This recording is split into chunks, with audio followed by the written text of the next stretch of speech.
Então, na sequência aqui, vamos para o tema Por que ainda estamos falando sobre equidade de gênero na música, apresentado por WMR. Vou chamar aqui para o palco Thaís Bernardini, Isa Souza, Marcela Moura e Monique Dardenne para fazer mediação. Por favor.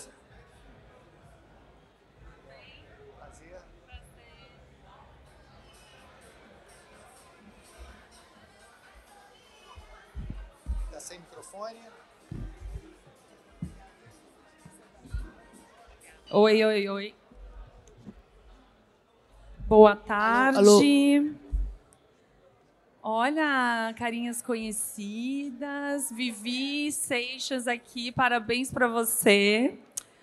Queria que mais pessoas estivessem sentadas aqui, né, para ouvir o que a gente tem para falar desse assunto tão importante, principalmente nossos amigos homens, meninas também. Mas vamos lá. Por que ainda estamos falando sobre equidade de gêneros na música? Meu nome é Monique Dardenne. Eu trabalho há 20 anos com música. Comecei na música eletrônica, no Festival Tribe, na Carambola. Eu trouxe o Boiler Room para o Brasil em 2013. Fiz muitas coisas no mercado, entre turnês. Fui label manager do Skoll Music, até criar o Women's Music Event, que é a maior plataforma de música voltada ao protagonismo da mulher. Estou aqui ao lado dessas mulheres maravilhosas que fazem e acontecem.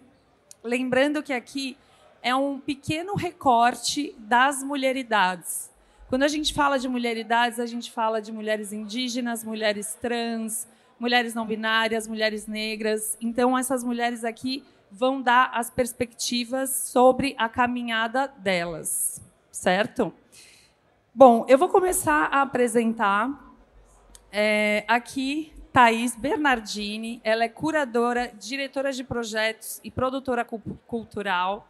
Ela assina a curadoria do Blue Note Rio desde 2023, apresentando mais de 40 shows por mês.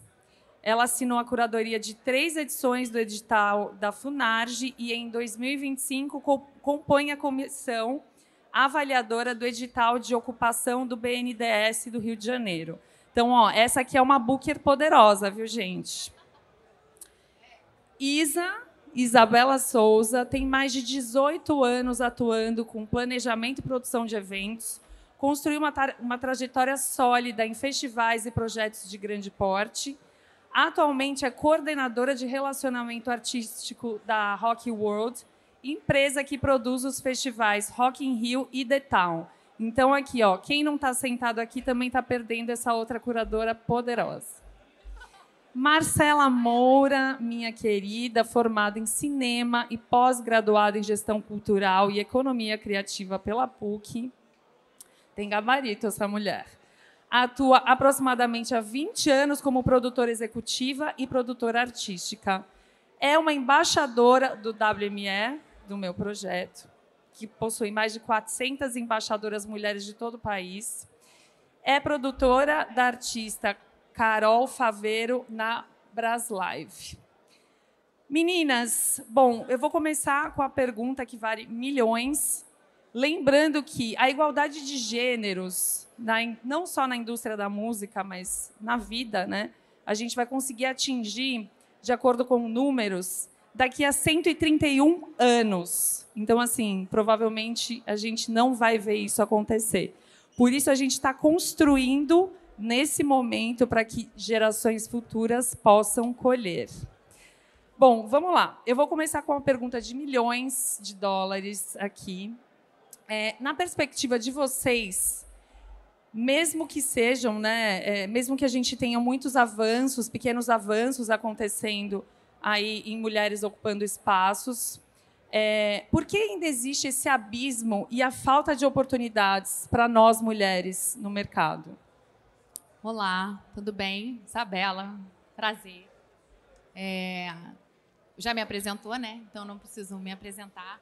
Mas eu acho que a gente vê muitos avanços nos últimos anos. Mais mulheres nos palcos, mais mulheres na produção musical, mais mulheres no line-up, mais mulheres em cargos de liderança. Mas o que sustenta esse abismo é estrutural, né? Isso já vem de... A gente saiu muito atrás, né, nessa corrida. Então, eu acho que, apesar das portas estarem semi-abertas, ainda falta muito para a gente estar com elas escancaradas, né? Então, é isso. Na verdade, não só o mercado da música e do entretenimento, ele foi criado por homens, né? Historicamente. Então, homens brancos, cis, classe privilegiada. Então, é uma luta, né? É muito difícil a gente conseguir mudar isso. E é isso. Eu acho que a equidade de gênero, né, caminha muito com a justiça racial, territorial, de identidade. Acho que é por aí. Acho que não. Tem outro microfone? Eu acho que, complementando o que a Isa disse, é isso. A gente vem de uma estrutura que é patriarcal, é eurocêntrica, né? A gente está aqui falando de equidade de gênero, mas mesmo nós somos mulheres brancas e partimos de um certo privilégio. Então, a gente está questionando essa estrutura, mas ainda é um questionamento. A gente ainda não conseguiu mexer nessa base. Estamos engatinhando. Completando o que minhas colegas falaram, é isso mesmo. Aqui, por exemplo, a gente está com muita coisa bacana para falar e gostaríamos que mais pessoas estivessem aqui também, já que estamos falando de equidade de gênero e que a gente possa, de fato, aproveitar o nosso tempo aqui todo mundo junto e sair, cada um pensando um pouco mais sobre o que, de fato, a gente está fazendo para que isso saia da pauta e que seja orgânico, que faça parte do nosso dia a dia e que daqui 130 anos, é isso? Nossa. Que essas pessoas possam usufruir do mundo e trabalhar com mais liberdade, com mais segurança. E é isso, a gente está aqui mexendo na ponta do iceberg e eu acho que o mais importante desse papo também é estarmos atentos, essa porta abriu e que vocês saiam daqui também espalhando esse boato de que a gente vai, sim, dominar todos os espaços possíveis. Eu acho que esse abismo também ele surge porque não fomos incentivadas, né? Eu lembro que há 20 anos atrás eu fiz um curso de música eletrônica de produção e aí na minha sala eram 8 homens e eu. E eu era a namorada do professor, então ninguém me dava créditos. E eu fiz música, cantei, e isso há 20 anos atrás. Então, se eu tivesse sido acreditada, incentivada naquele momento pelos meus colegas, com certeza hoje eu estava ensinando muitas outras mulheres, né? Então, eu acho que esse olhar também de igual para igual, ele falta muito. Nos palcos, a gente está vendo os curadores se mexendo mais, na produção, no backstage. Mas na parte técnica é uma coisa muito difícil de você ver mulheres e pessoas que incentivem, né, essas mulheres a trabalharem com as mesas de som, como o Rhodes. Enfim. Thaís, vamos lá. Você está à frente da curadoria de uma das casas mais cobiçadas do mundo, que é o Blue Note. E aí, quando você faz essa curadoria, eu queria saber se existe alguma diretriz internacional, se existe alguma conversa interna sobre essa equidade, sobre esse olhar, ou isso vem muito de você? Eu acho que foi uma junção de oportunidade com a possibilidade de fazer a diferença dentro desse espaço. O Blue Note é uma casa conhecida por ser o berço do jazz ali, Nova York, etc. Só que não se trata só do jazz, até porque, de todos os gêneros, talvez seja o que menos tem mulher, né? Historicamente. Então, quando eu assumi essa curadoria nessa retomada do Blue Note, o que mais me deixou empolgada em estar fazendo esse trabalho é justamente a liberdade e esse espaço de poder trazer algo que a própria marca não pensaria ou não faria. Não por não querer dar espaço para aquilo, mas talvez faltava justamente essa peça. E eu sinto o reflexo disso em várias pontas. ali não só da curadoria, né? Mas, enfim, eu acho que juntou a liberdade que eles me dão de, por exemplo, já no meu primeiro ano da casa, eu botei literalmente o meu na reta, como falamos, pois colocamos 38 shows só de artistas mulheres no palco no mês de março. E esse ano repetimos isso e a gente vai seguir trazendo essas curadorias com uma responsabilidade, querendo que realmente outras casas repitam isso, porque é justamente... não tem as de mulher, não vende ingresso. Não existe isso, né? A partir do momento que você faz um trabalho bem feito, que você também pavimenta para que essas mulheres possam exercer a sua arte, eu acho que é esse o pulo do gato. Ter um pouco de coragem, de ousadia. Obviamente, não trabalhamos com filantropia, mas que dessa forma seja cada vez mais sustentável também para a mulher na música. E quando a Monique falou da parte técnica, isso é uma parte que a gente sente muito, até mesmo da própria mulher instrumentista, porque pela falta de oportunidade, a gente vê um produtor homem, para ele chegar naquele lugar, de ter aquele tanto de equipamento que é caríssimo, essas tecnologias, isso tudo está desde que o mundo é mundo na mão deles. A gente está começando nesse lugar. Então, assim, contamos no dedo quantas mulheres no Brasil têm, por exemplo, um estúdio igual a tantos produtores homens. Então, isso faz muita diferença. A gente ainda está correndo muito atrás. Então, faz parte, sim, do nosso trabalho, abrir portas e do trabalho de vocês serem plateia dessas mulheres e, de novo, sair daqui todo mundo não só pensando, mas fazendo algo para que esses 130 anos a gente consiga reduzir. E a curadoria assim, né? Eu trabalho com curadoria há muitos anos, faço curadoria para projetos de marcas e tal, com esse foco em equidade.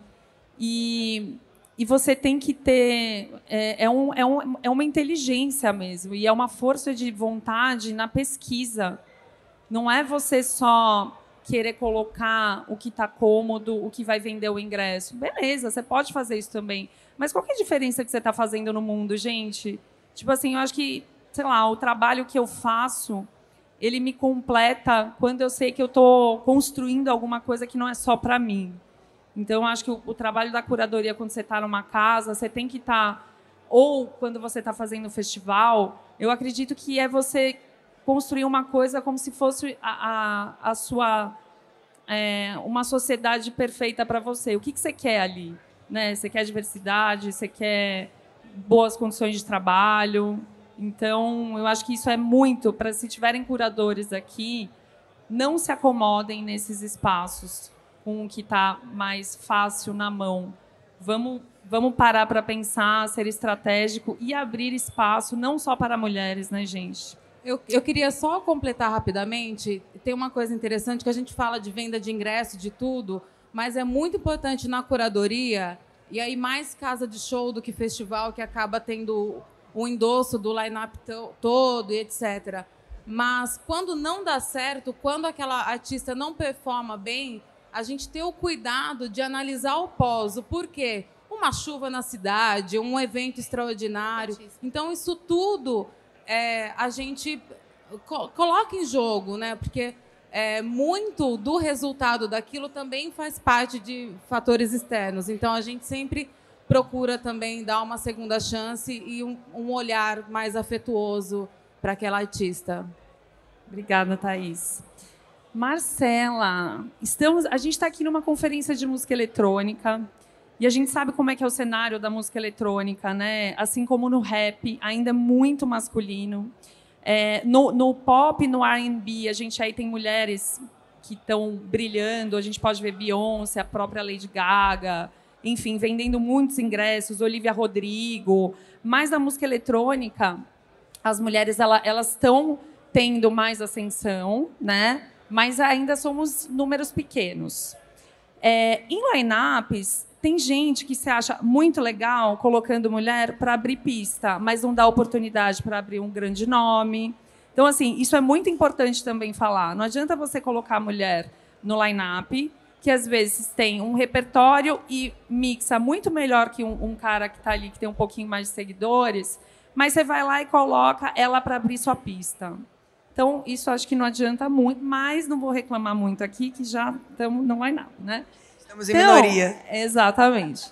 E aí eu queria saber, como você é uma mulher que está muito, né, transitando muito na música eletrônica, já fez muitos trabalhos em festivais, os seus amigos são pessoas que são curadoras, produtores. O que você sente? O que a gente caminhou de anos para cá? E o que você acha que são os gargalos? Obrigada pela pergunta. Boa tarde, gente. Eu comecei há mais ou menos 20 anos. Na época eu morava em Londres. Comecei num coletivo de Psytrance, que fazia umas festas da Anti-World. E os nossos line-ups eram 99,9% masculinos. Tinha uma ou outra mulher, Dália, enfim, pouquíssimas. E hoje em dia a gente vê realmente uma mudança na cena. Ainda muito pouco significativa quando a gente vai comparar. Eu até trouxe uns números que eu vou ler para vocês depois. E não só no palco, tá? No backstage também. Você falou aí da produção técnica. É muito difícil você ver um diretor de palco, uma diretora de palco, né? Mulher. E eu acho assim, o que vem avançando vem dos pequenos coletivos, selos, festas, né? A gente está aqui com a Vivi, que está lançando uma festa amanhã de mulheres tocando vinil, né? A Tulipa, que vai ser na The Edge. Muito bacana. E quantas mulheres tocam vinil e aonde que a gente vê essas mulheres, né? Para tocar. Mas se você for olhar assim nos grandes números, nos festivais, nos selos grandes, nas próprias labels e agências, a gente ainda é um número muito pouco significativo. Né? A gente tem a Ana, que é a nossa grande estrela, falando internacionalmente, Peggy Gou, Indira Paganotto, né? Alguns outros nomes, mas se você for olhar os top 100 de DJs, seja do Beatport, seja da DJ Mag, eu até trouxe, vou pegar aqui, com licença, a minha colinha, para ler esses números. Gente, para quem não sabe, a Ana é minha prima. Enquanto ela pega, a Ana é minha prima. E quando a gente começou a trabalhar com música eletrônica, né, enfim, ela tocava, eu sempre booker, manager, há muitos anos atrás, eu lembro, ela lutou muito para estar onde ela está hoje. Foram assim, mais de 20 anos de lutas mesmo, assim, e ela nunca pensou em desistir. Né, uma menina que saiu do interior de São Paulo, a mãe ajudava a levar ela para as gigs, o pai tinha um clube. E aí, por muitas vezes, o som dela aqui no Brasil não era... As pessoas não aceitavam. Eu lembro que lá atrás eu penava para vender a Ana. E aí, depois que ela mudou para fora, e aí começou a estourar no mundo, tal. Aí, quando foi há 1 ano atrás, eu voltei a fazer os bookings dela. Agora ela está na Entourage. E aí, aquela galera que pagava, sei lá, não queria pagar R$1.000 para ela, aí, a hora de negociar, a gente falava, agora é a nossa vez. Porque depois de anos do mercado inteiro renegando, ela volta como uma estrela, né? Como uma grande representante. E Ana chegou lá colaborando com o Depeche Mode, por exemplo. Sim, com Lana Del Rey, né? Então, assim, ela está cada vez maior. Então, assim, é um grande motivo de orgulho e de inspiração. Mas ela é uma entre... Ela vai fechar o Detal. Oi? Ela vai fechar o Detal. Ela vai fechar o Detal. Uau! A Ana vai fechar o Detal. Não, incrível. Ela já fechou o Rock in Rio há 2 anos atrás. Agora ela vai fechar de novo o Detal. Eu estava lá no palco, assim, o Claudinho me leva lá que eu quero fazer um vídeo lá da frente. Mas a gente precisa muito de muitas outras Anas, principalmente aqui no Brasil, né? Eu só queria citar também, além da Vivi, a gente tem a Eli e o Asa. A Eli, ela começou como promoter no Love E há 20 anos atrás. E hoje em dia ela está no melhor momento da carreira dela, chegou depois de 20 anos. Por isso, meninas, não desistam, tá? Não, e ela é empresária. Por favor, tenham paciência. Depois de 20 anos, ela está no melhor momento da carreira dela.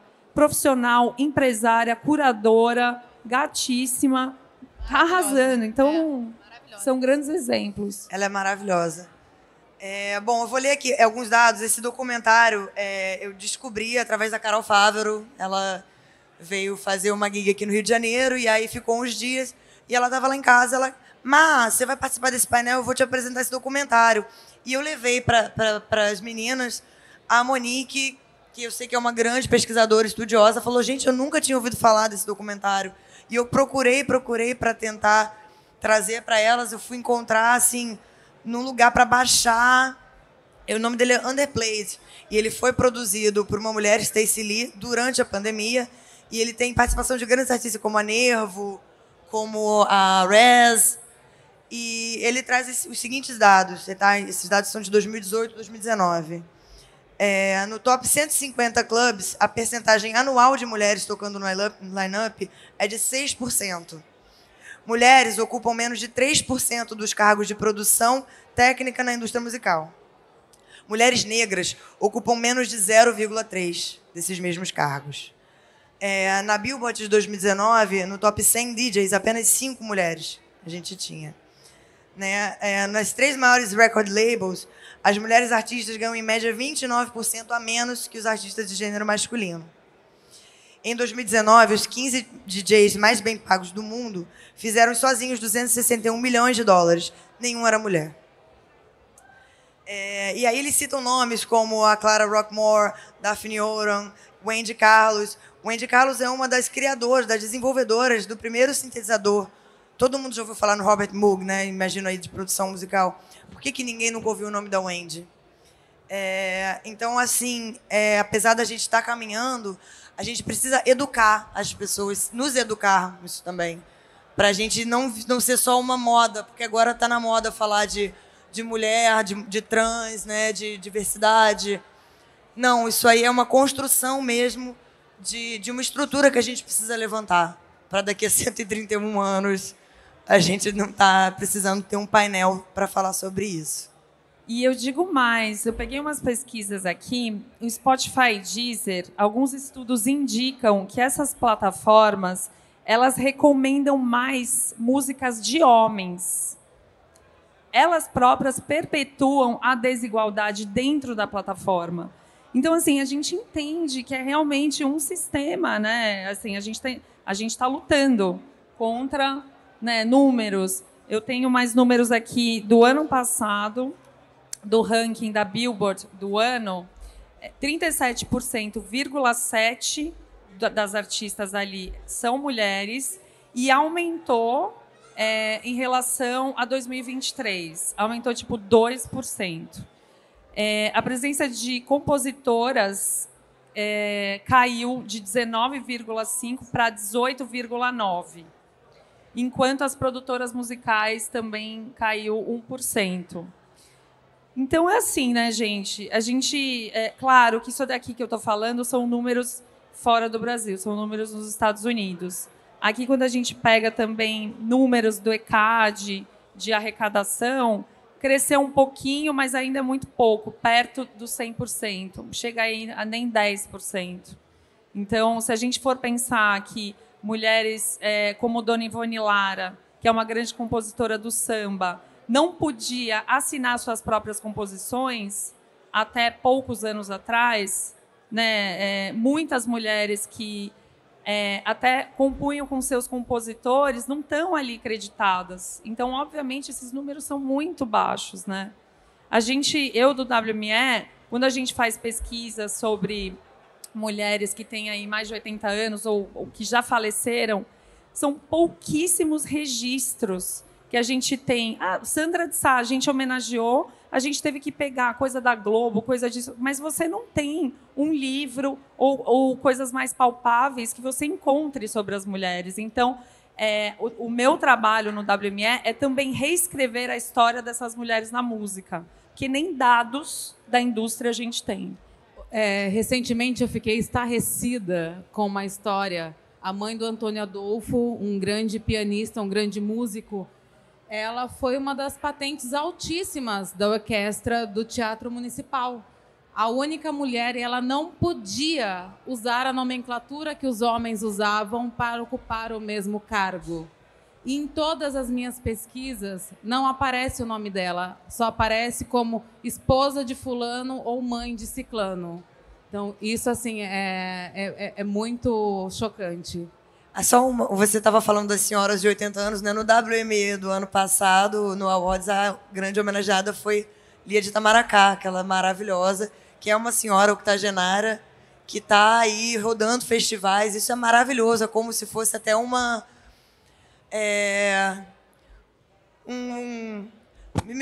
uma reparação histórica, isso. Que até nós, como mulheres que têm privilégios de estarem aí fazendo curadorias e tal, a gente também tem que pensar, né?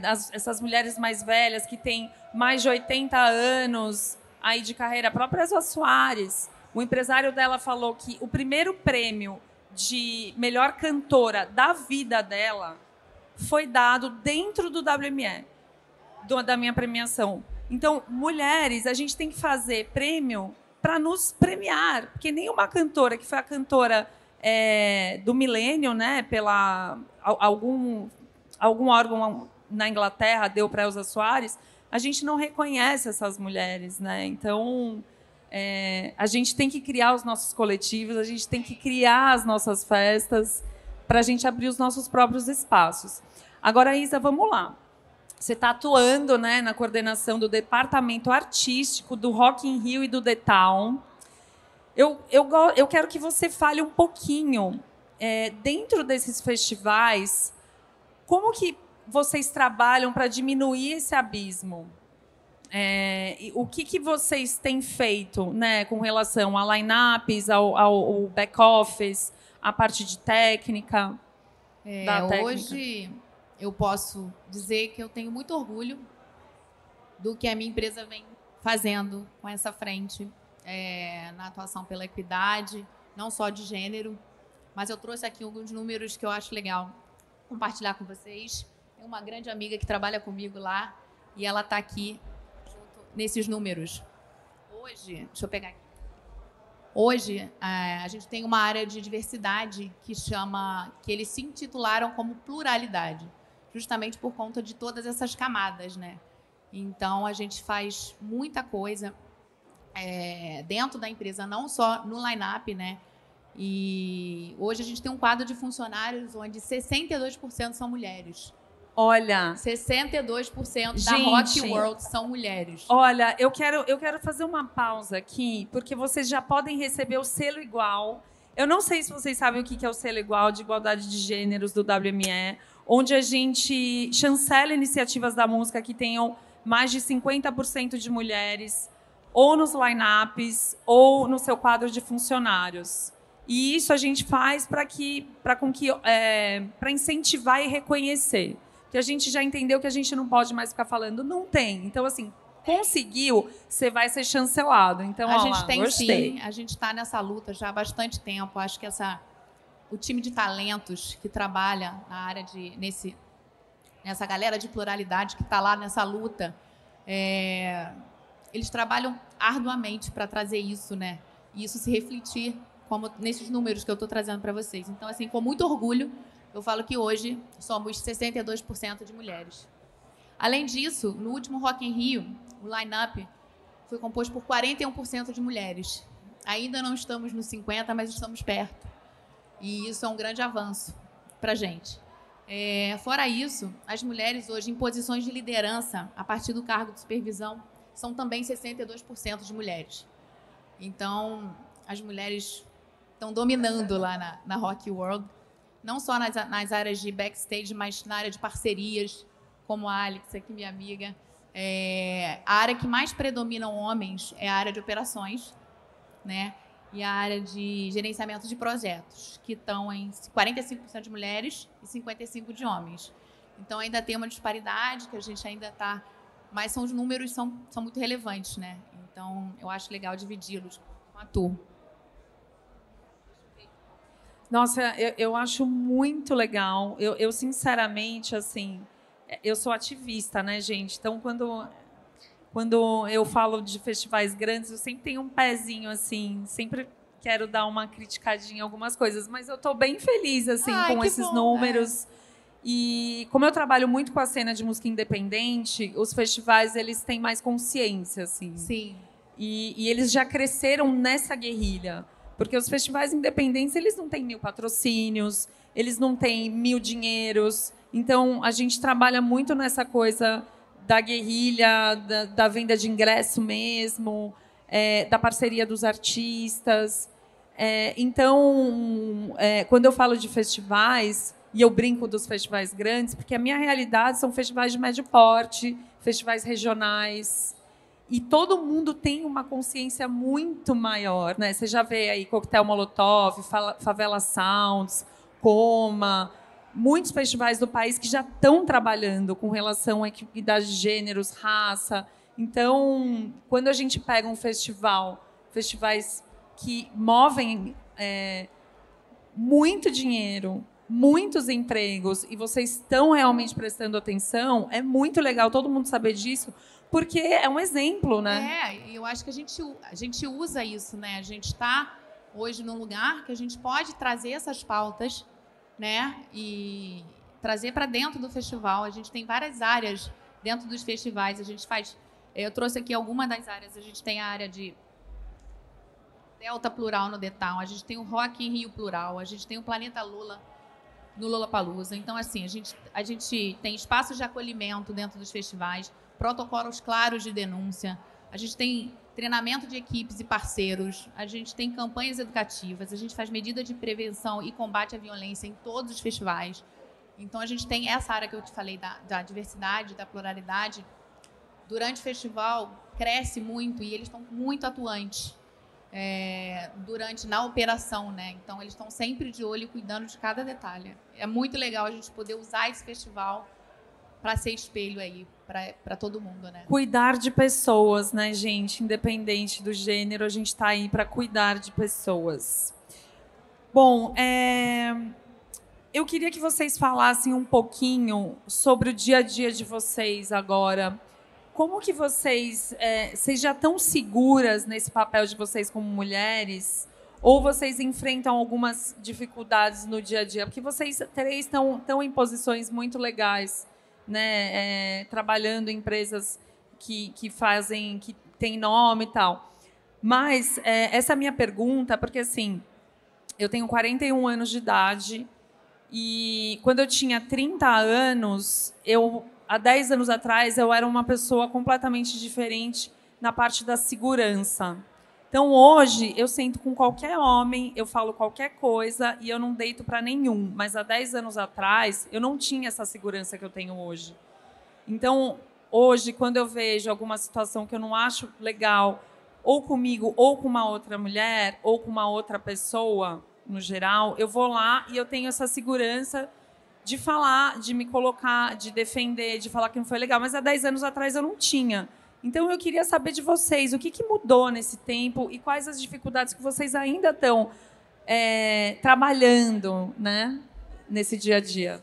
Eu, assim, há 20 anos atrás, quando eu era uma menina circulando em backstage, eu acho que o principal problema que eu sentia era o assédio sexual mesmo, né, que você está lá trabalhando com o artista, ele vê a menininha bonitinha e acha que pode falar qualquer coisa. E até de 10 anos atrás, esse tipo de situação ainda se repetiu. Acho que a gente vai aprendendo, né, a lidar, a se defender e também a proteger as nossas. Hoje em dia, se eu vejo algum tipo de situação, seja de assédio sexual ou de assédio moral, que tem muito também, né, a coisa de querer fazer você questionar, será que eu sei mesmo? Será que eu estou preparada? Eu vejo isso muito com meninas mais jovens. E aí é isso, é você ver, observar, puxar a pessoa e falar, vem cá, por que você falou aquilo para ela? Mas da onde que você tirou que ela não é, né? Eu até comentei de uma situação que aconteceu num festival X com uma pessoa X, que é uma pessoa super gabaritada, uma mulher super gabaritada, que tem uma posição técnica de privilégio e estava comandando diversos homens. E, dado o momento, antes da gente estrear, primeiro dia do festival, ela saiu, ela foi embora, teve uma explosão mesmo, uma estafa, e foi embora. E aí eu fui tentar entender o que aconteceu, e foi isso. Ela estava o tempo todo sendo questionada sobre a capacidade dela de entregar o papel que ela tinha sido contratada para fazer, e muito bem feito. sabe? E, assim, é muito triste que a gente até hoje tem isso. Foi pouco tempo atrás. A gente teve um caso, gente, por favor, a Marina, nossa ministra, o que aconteceu, coloque-se no seu lugar. Então, assim, a gente vê que em qualquer cargo que a gente esteja, acontece esse tipo de coisa ainda hoje, em 2025. Então, eu acho que é muito importante não só mulheres apoiarem e defenderem mulheres, mas os nossos queridos e aliados homens também. Não fingir que não viu. Não, cara, tipo, meu, amigo, isso aqui não foi legal. Né? Eu acho que falta essa brodagem também de chamar o colega e falar, olha, abaixa o tom, não foi legal, repensa a sua fala. E eu sinto um abismo muito maior quando a gente chega ali na parte técnica da coisa. Sim. Eu coordenei um festival grande de 200 shows e a gente rodava palco num dia. Era Ivete Sangalo, era tudo muito megalomaníaco. E ninguém me ouvia no palco. Mas o meu assistente, que era o primeiro trabalho dele, ele não sabia o que era um rider técnico. Eu falava para ele e ele passava para a equipe e os homens ouviam ele. Mas a mesma coisa sendo dita por mim, com quase 20 anos de experiência, não funcionava. Eu já tive situação. Agora, por exemplo, eu estou fazendo o projeto dos 30 anos do Da Lata, do álbum da Fernanda Abreu. E quando a gente pegou o projeto, eu falei, caramba, só tem homem. E só tinha mesmo. De uma equipe, sei lá, de 50 pessoas, era a Fernanda, a Débora Coker e a Cláudia Kopk na equipe. E talvez tenha sido a primeira vez no Brasil, numa produção, que a mulher entrou ali no estúdio fazendo junto com os caras. Não chegava a botar a voz em algo que alguém escreveu. Então, assim, a gente revisitar isso nesse momento tem sido muito maravilhoso, porque quando eu cheguei nessa ficha técnica com a Fernanda e a gente se assustou por não ter uma figura feminina, a gente quer jogar isso a nosso favor, era de justamente botar uma... Olha como era. Já evoluímos, mas ainda é só o começo. Né? Com certeza naquela época... só o começo. Com certeza naquela época não teve esse questionamento, né? Não teve. E tem uma coisa, assim, a gente precisa ter uma certa não, a gente precisa de muita rigidez e às vezes a gente acaba levando isso para a nossa vida pessoal, sendo alguém que a gente não gostaria de ser tanto, mas de ser... Porque a mulher firme, ela é histérica, ela tem outras conotações, né? E a gente precisa, a todo tempo, porque a gente está todo tempo sendo questionada. Vai apresentar uma planilha, não, faz a conta na minha frente que eu quero ver se está certa. Nunca ouvi um homem sendo questionado dessa forma, sabe? E a gente, isso, essa estafa da nossa colega, isso faz parte do nosso dia a dia, porque além de estudar, de trabalhar pra caralho, etc. e tal, a gente tem que ficar provando a cada minuto, a cada passo, o porquê de cada decisão, o porquê de cada escolha. Acho que isso é o que mais tem sido difícil de administrar. E você, Isa? Fala para você no seu dia a dia, nessa sua caminhada. É uma luta diária, né? Eu acho que é uma luta diária e muitas das vezes as barreiras são invisíveis, né? Às vezes vem em forma de falta de encaixe, ou então de olhares atravessados, ou então sempre duvidando, questionando o nosso conhecimento, o porquê que nós estamos ali. Quantos anos você tem? Lembra que eu te contei isso? Já tive reunião que me perguntaram quantos anos eu tinha. E na frente de vários homens. E não sei, talvez se fosse homem, não sei se iam perguntar quantos anos tinha aquela pessoa. E então assim, a gente diário, só que a gente vai aprendendo, né? A lidar. Não é fácil, mas a gente vai aprendendo a identificar essas coisas, né? Todas essas machismo, comentários misóginos, enfim. São tantas coisas que a gente vai aprendendo a lidar. Então, assim, para quem está começando, para quem está ingressando, o quanto é difícil, né? Hoje, a gente aqui, nesse lugar, a gente consegue estar trazendo essa pauta tão importante para quem está começando. E quem sabe lá na frente elas rompam menos do que a gente rompeu, né? Para chegar aqui sozinhas, né? Com certeza. Eu queria a opinião da Vivi, que está aqui há muito tempo também no mercado, é uma pessoa que eu admiro muito. Eu queria saber, na sua caminhada, vem cá, pega aqui a Vivi Seixas está há muitos anos no mercado da música, também abrindo muitas portas para essas mulheres. E eu queria muito que você contasse para a gente essa sua experiência de 20 anos, você agora com uma festa nova de mulheres, projeto novo, homenageando o pai, né, Raul Seixas. Então, fala um pouquinho. Nossa, que prazer estar aqui com vocês, batendo esse papo. Eu estava com uma pergunta aqui em mente, né, mas eu vou falar um pouquinho. Eu toco há 22 anos e quando eu comecei a minha carreira de DJ, pouquíssimas mulheres tocavam também, né? Aqui no Rio de Janeiro, por exemplo, era eu, a Marian Flow, a Marisander, eu lembro da Ingrid lá de São Paulo, eram poucas meninas.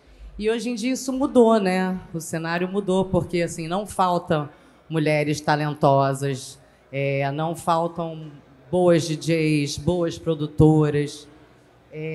Então eu quis criar essa nova label, a Tulipa, realmente para dar espaço para essa mulherada toda, né, ser a protagonista da festa. Inclusive, eu estou botando um homem para fazer o warm-up para as mulheres. Muito maravilhosa.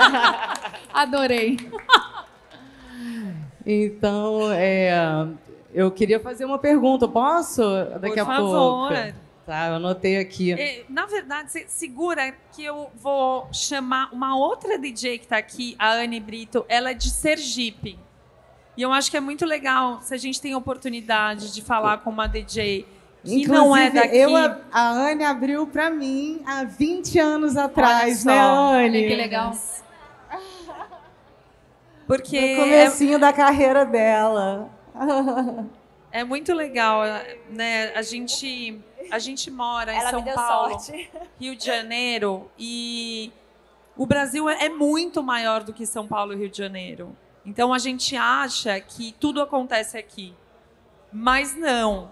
Inclusive, quando você pega line-ups de festivais e você vê artistas da Bahia, enfim, o Nordeste comanda o Brasil, na minha opinião, tá? Com certeza. Então, assim, a gente consome muito o que é criado fora dessas regiões. E a Anne, ela é uma das grandes representantes da música eletrônica lá. E ela estava me falando, eu preciso vir para o Sudeste, fazer algo significativo para ter relevância na minha cidade. Então, eu acho interessante a gente também ouvir a opinião dela, ela como mulher, porque é um outro raciocínio da gente que está aqui, que querendo ou não a gente está vivendo, a gente está com contatos próximos, né, esse networking, mas ela tem que sair de lá para vir para cá.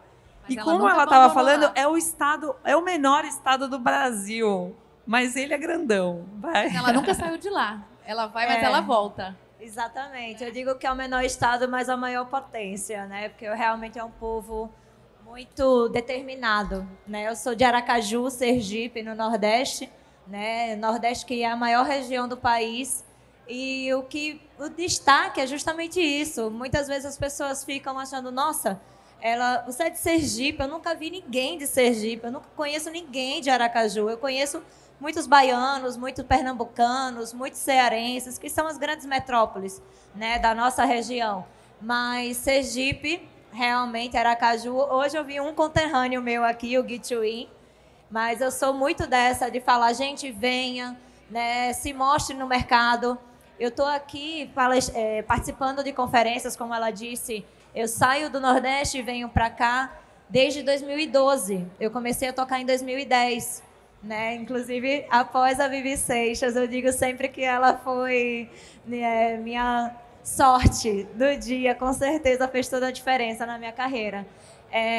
Mas é isso, é aquela coisa que não é visto, não é lembrado, e o fato de eu estar conseguindo furar essa bolha, né? De ter tocado no Experience em São Paulo, de ter tocado no Universo Paralelo, né? De ter tocado no ADED, de ter palestrado em conferências como Brasil Music Conference, Rio Music Conference, já ter participado do WME. Me tornei uma referência no Nordeste. E de 15 anos de carreira, eu sou mãe há 11 anos. Então, isso mostra também que o meu tempo não é 100%, né, dedicado exclusivamente ao trabalho, né? Tem a minha vida pessoal também, né? Eu faço parte de um cenário que não está num furacão, vamos dizer assim, está bem distante. Mas se a gente não tem oportunidade lá, a gente vem aqui, apresenta o meu portfólio, como eu apresentei para elas, está aqui o portfólio novo, e faz as oportunidades acontecerem. É chegar para o governador do estado e dizer, eu estou conseguindo quebrar a barreira lá, e aqui, vamos fazer a coisa acontecer? É isso que tem que fazer, até a coisa acontecer. Parabéns. Obrigada, viu, pelas E hoje, palavras. só uma ressalva, esse ano eu consegui colocar música eletrônica no meu estado, no Verão Sergipe, né, fazendo a curadoria artística, além de tocar, porque eu digo assim, quando você falou sobre a questão de não ter uma oportunidade só para você, e realmente, quando a gente busca artisticamente furar a bolha, mas eu chegar e dizer, não estou sozinha, tem o Gui, tem muitos outros artistas da minha terra e da minha região, com muita capacidade de conseguir oportunidades, eu chegar para um governador do estado e dizer, eu toquei em 2 palcos da América Latina, maior festival da América Latina, que é o Universo Paralelo. Vamos fazer uma tenda eletrônica aqui no Verão Sergipe, sim, e levar a música eletrônica até para o sertão de Sergipe. Canidé do São Francisco, os Queiras de Xingó, teve música eletrônica através da curadoria. O Brasil é muito grande, minha gente. Bom, eu vou abrir para perguntas, porque a gente tem 5 minutos. Mentira. Tá vendo? Mentira. Poderia ficar aqui 5 horas. Eu achei que faltava meia hora. Por favor. Boa tarde. Que conteúdo, hein? Minha pergunta é para Isa, que é minha inspiração, um case de sucesso. E gostaria de pedir qual você considera a característica ou, enfim, qualidade mais importante para fazer parte da tua equipe, do Datal, enfim, de grandes festivais. Na produção. A maior característica para fazer parte do staff, né, que você diz, é ser uma puta profissional. Assim, não tem maiores características. Tem que ser profissional, tem que entregar, tem que ter responsabilidade. Eu acho que jogar junto, porque lá na Rock, as pessoas que trabalham com a gente trabalham com muito amor. Muito amor, e elas amam muito o que elas fazem. Então, ninguém larga a mão de ninguém. É muito bonito. Todo mundo joga junto, porque é uma estrutura muito grande. Então, para você entrar numa roda dessa, você tem que ter muito amor, tem que ter muita parceria, porque entrar lá, muita gente entra lá, quando bota o crachá, se deslumbra e aí se perde, né? Então, tem que estar realmente muito focado e com muito amor para fazer parte do que a gente constrói, que é muito lindo, né? Obrigada. E dá para mandar uns currículos? Tá. Opa! Olha lá, galera. A gente tem muita vaga agora para o Detal. Ó, eu vou passar para a Vivi e aí depois vem você. Quem quiser responder, fica à vontade, tá? Pensando no futuro, que ações concretas, tanto individuais quanto coletivas, vocês acham que podem acelerar a igualdade de gênero na música? O que precisa fazer agora? Olha, você copiou aqui do meu papel? Obrigada. Eu posso responder e depois... Pode. Então, eu trabalho com isso há 10 anos. O WME Women's Music Event, ele surgiu porque eu e a Cláudia Seff, que é uma jornalista, a gente estava sentindo falta de parceiras e conexões mulheres no mercado. E aí a gente começou com uma conferência, que depois virou uma premiação, que virou um selo, esse selo que chancela, né, o selo igual, que virou um banco de profissionais e que faz curadoria para o Rock the Mountain, por exemplo, aquele line-up 100% feminino, foi feito em parceria com o WME.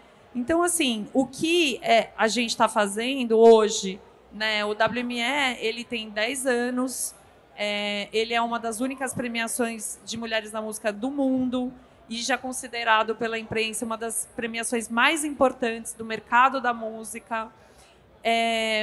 Fazer conexões, esse acolhimento, abrir portas, esse olhar a mulher como uma profissional e não sempre como uma aprendiz, defender essas mulheres quando você pode estar ao lado, ensinar e aprender.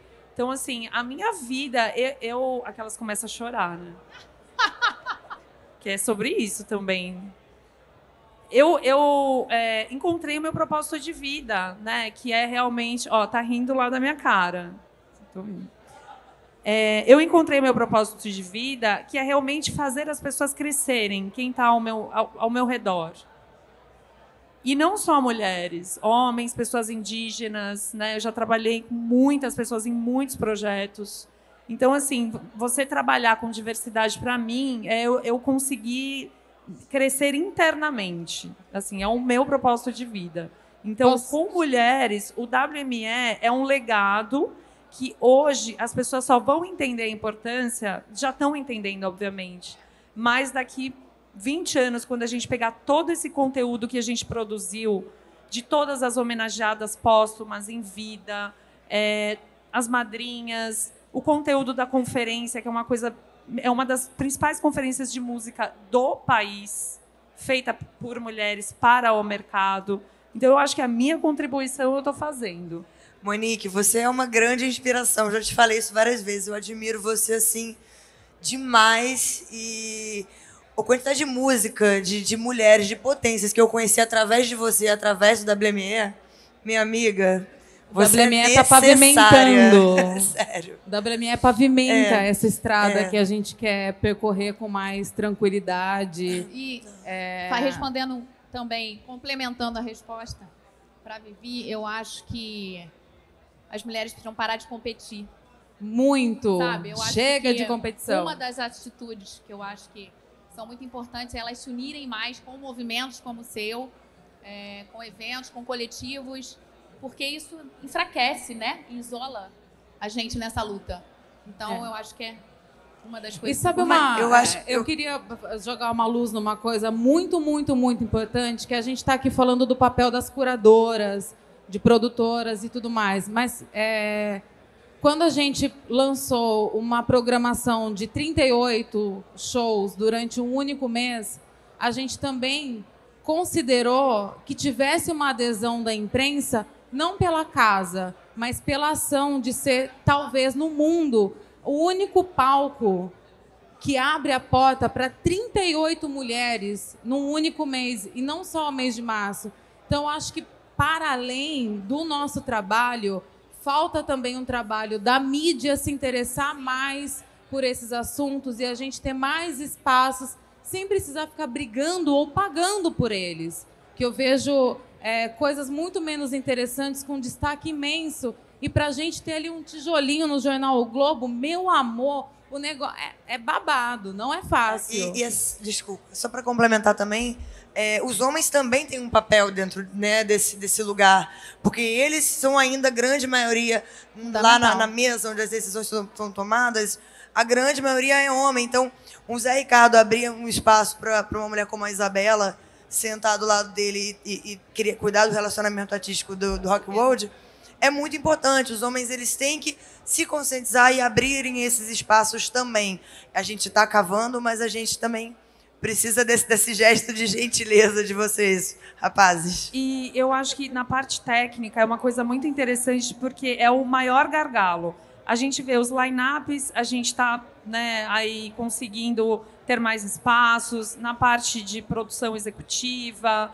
Agora, a parte técnica é formação. Então, o que a gente precisa é formação para mulheres e que esses homens abram esses espaços e falem, tudo bem, vem aqui, né? Assim, uma mulher, eu acho que ela não tem essa capacidade de operar uma mesa com tantos mil canais assim. Ou botar a mulher para enrolar cabo. Obrigada. Então, eu acho que formação, abertura de poder, espaços, né? Essa equidade na hora do pagamento também é uma coisa muito importante. E para os artistas olharem para suas próprias equipes e analisarem. Galera, só tem homem aqui? Peraí, deixa eu começar a abrir espaço para as mulheres. E não para ser a produtora dele que vai levar o cafezinho, entendeu? Mas para fechar os contratos, para tomar decisões junto com eles. Porque tem pouquíssimas empresárias também na música.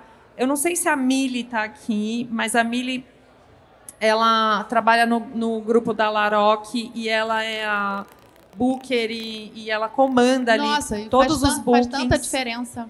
A Exatamente. Mulher, então, assim... Muita né? diferença, muita diferença. Homens contratarem mulheres para estar nos seus, no seu lado em cargos de confiança e tomando decisões. Né, Memê? Eu quero que você cite 5 mulheres produtoras da música eletrônica. Vamos lá. Memê, vamos lá. Bora, Memê. Te amo, Memê. Aqui é dupla Memê e Momô, gente. Memê e Momô.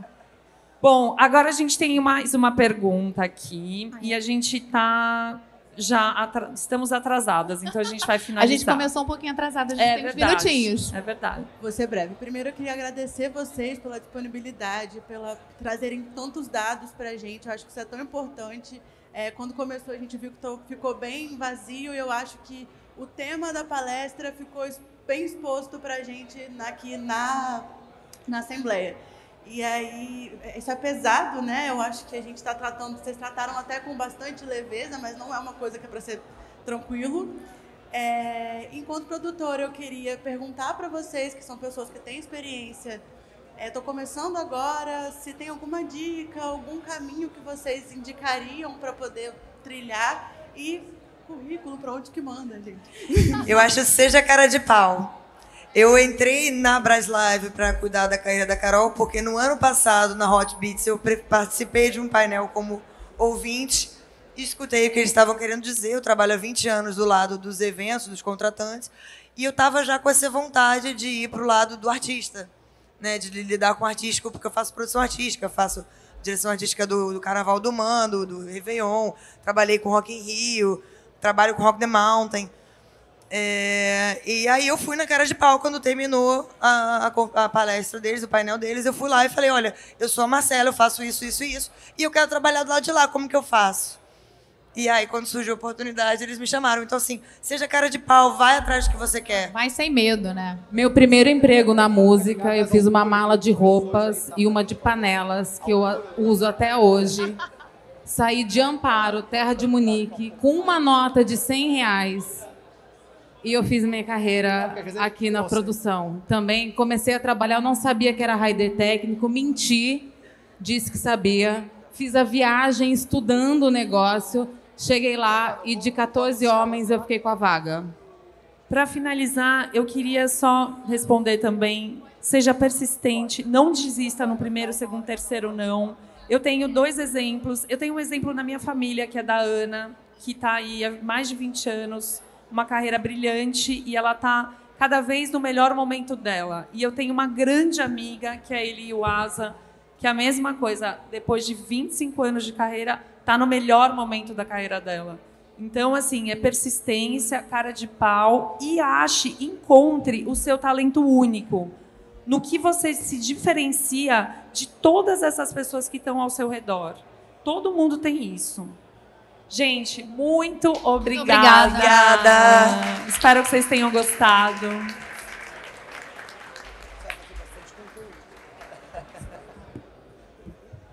Você está aprendendo agora a fazer?